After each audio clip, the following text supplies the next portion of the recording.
നാരായണീയത്തിൻ്റെയും ദേവീനാരായണീയത്തിൻ്റെയും മഹിമയുമായി ഭദ്ര ടീച്ചറും 41 അംഗ സംഘവും നാരായണീയ പാരായണം നടത്തുകയാണ്.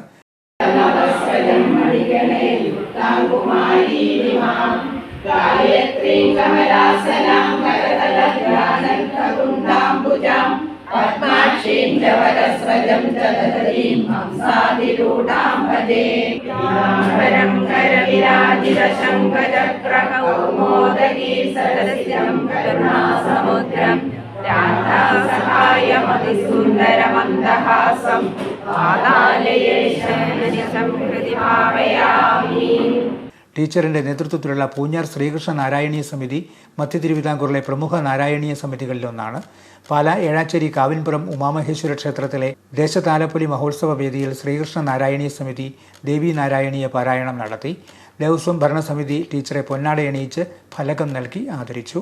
എറണാകുളം ശ്രീരാമകൃഷ്ണാശ്രമത്തിൽ പേരൂർ തങ്കമണിയമ്മ ടീച്ചറിൽ നിന്നാണ് പാലാ പുത്തൻപള്ളിക്കുന്ന് ശ്രീഭദ്രയിലെ ഭദ്ര യോഗേഷ് എന്ന ഭദ്ര ടീച്ചർ നാരായണീയത്തിൻ്റെ ആദ്യ പാഠങ്ങൾ പകർന്നെടുത്തത്.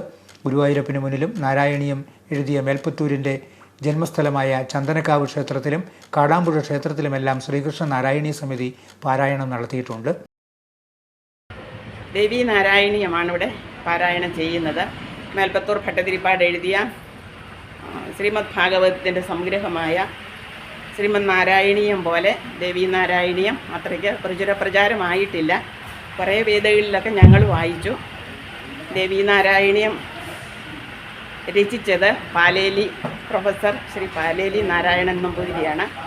അദ്ദേഹം ഈ കൃതിയുടെ രചനയ്ക്കായിട്ട് തിരഞ്ഞെടുത്തിട്ടുള്ളത് അവലംബമായി സ്വീകരിച്ചിട്ടുള്ളത് ദേവി നാരായണീയമാണ്, ദേവി ഭാഗവതമാണ്.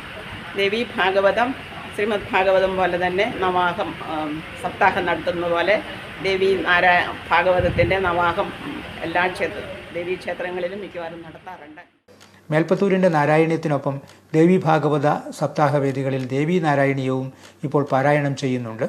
പാലക്കാട് ജില്ലാ വിദ്യാഭ്യാസ ഓഫീസിൽ നിന്ന് അക്കൗണ്ട്സ് ഓഫീസറായി വിരമിച്ച ശേഷമാണ് ഭദ്ര യോഗേഷ് നാരായണീയ പാരായണത്തിൽ സജീവമായത്. നാരായണീയ പാരായണം യഥാർത്ഥത്തിൽ ഒരു പൂജ തന്നെയാണെന്നും ദേവി നാരായണീയ പാരായണത്തിന് ഇപ്പോൾ പ്രസക്തിയേറി വരുന്നുണ്ടെന്നും ഭദ്ര ടീച്ചർ പറയുന്നു. നിലവിൽ 10ഓളം ഇടങ്ങളിൽ ഭദ്ര ടീച്ചർ നാരായണീയ പാരായണ പരിശീലന ക്ലാസുകൾ നടത്തി വരുന്നുണ്ട്.